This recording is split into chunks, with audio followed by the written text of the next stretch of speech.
Oh, right. Yeah, I thought I'd do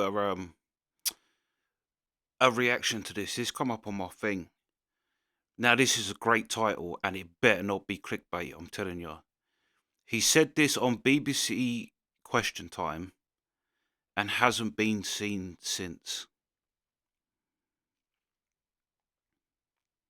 Now, this is interesting. As soon as I saw it, I thought that's a great title, and this better not be clickbait. But I looked at the top comment, and when you know as well when something's going to be clickbait is when they've turned the comments off.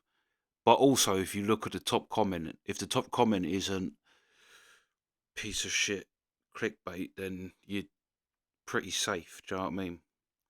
But yeah, let's see anyway. It better not be clickbait, as I'm going to be fuming. But yeah, he said this on BBC. Also, the guy whoever they're talking about looks like Albert Einstein. Let's go. The BBC don't like a lot of things, but perhaps the thing they hate the most is when you talk a lot of sense. In today's video, we are going to show you a clip from BBC Question Time, where professed Robert Winston said a controversial comment in the eyes of the BBC, and he has never been seen since. Before we get into that, make sure you like this video and subscribe to the channel for more British content. Okay, we're all braced for it. I will say this categorically, that you cannot change your sex.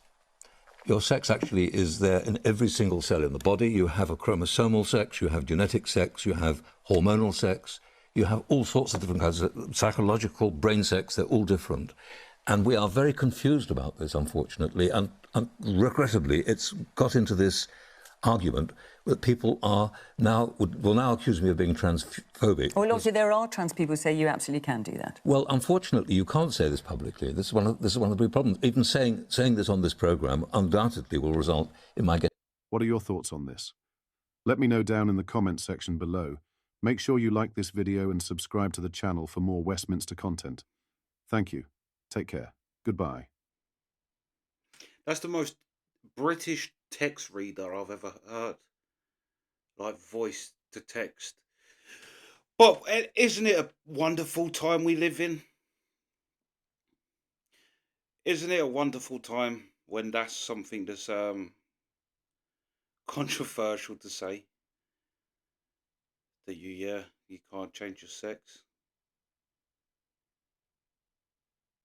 Also, I don't quite know the context in which he's disappeared, whether that means they haven't had him on the BBC since.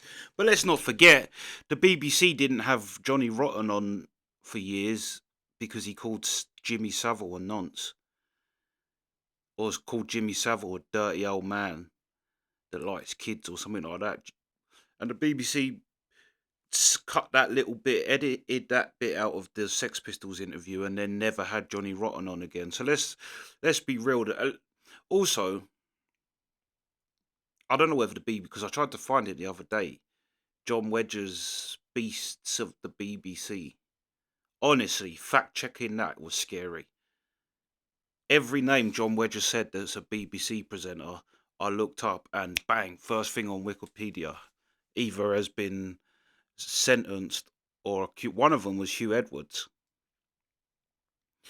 and it said Hugh Edwards has been done for something to do with kids, and then the next thing I listened to that podcast, and as John Wedger was talking, I'm fact checking him, and every presenter has got something to do with kids about it, and a couple of days later or a week later or whatever, on my YouTube pops up, BBC going to stand behind Hugh Edwards. He's a good man, and they're continuing to pay Hugh Edwards even though he's been found guilty. So let's be real.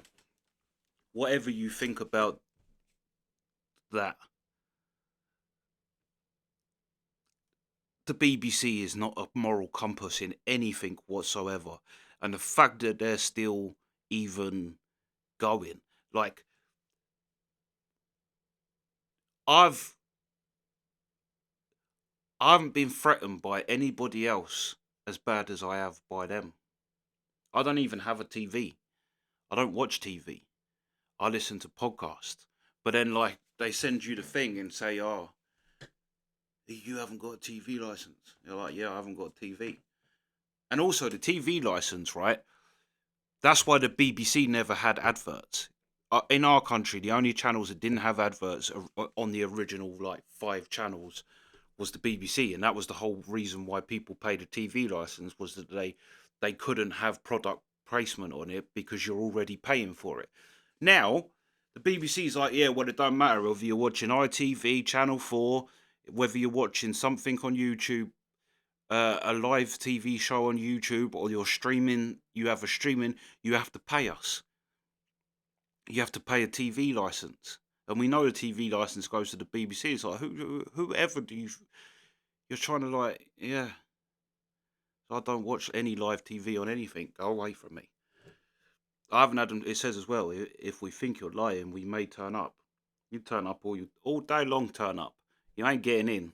I've got a balcony that literally looks over my front door. I'll just have a little butcher's TV license.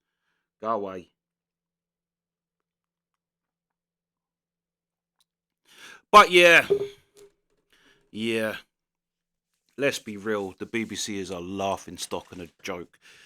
And yeah, the only good thing that was on BBC was Peaky Blinders, and that's finished now. So yeah, I don't really care. Get rid of it.